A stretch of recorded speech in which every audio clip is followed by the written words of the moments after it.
Welcome back, everybody. Peace be unto the saints.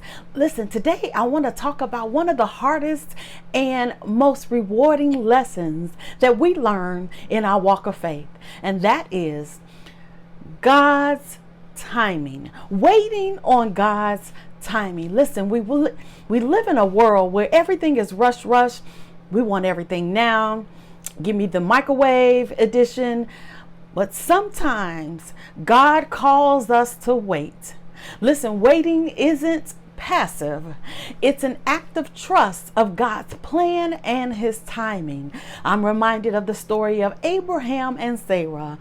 Look, in Genesis 21st chapter, verse 1 through 2 reminds us what happens when you try to rush God. See, God promised them a child, but when it didn't happen right away, they took matters into their own hands.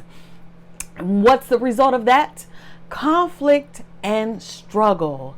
Listen, it wasn't easy for them to wait, but the blessing was well worth it. So for Sarah, she conceived and bare a child for Abraham exactly when God had promised so. Listen, remember, God's timing is perfect. Give me just 1 minute more. I want to share a personal story related to God's timing. So I had taken a job, this was over 20 years ago. I'd taken a part-time job that was paying very well.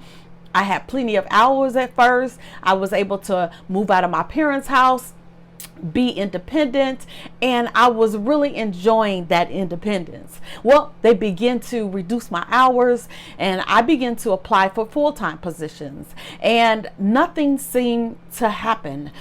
Over and over, I was applying over and over, and I applied to upper management, director. Nothing moved. So I said to myself, let me save myself and go back home with my parents. They welcomed me with open arms, and wouldn't you know it, soon as I moved back in with my parents, I got that promotion.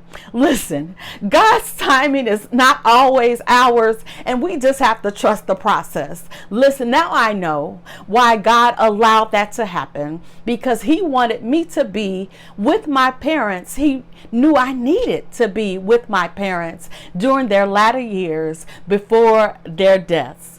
So before you go, remember Psalms 27:14 that says, wait on the Lord, be of good courage, and he shall strengthen thine heart. Keep holding on to the promises of God, for they are yea and amen.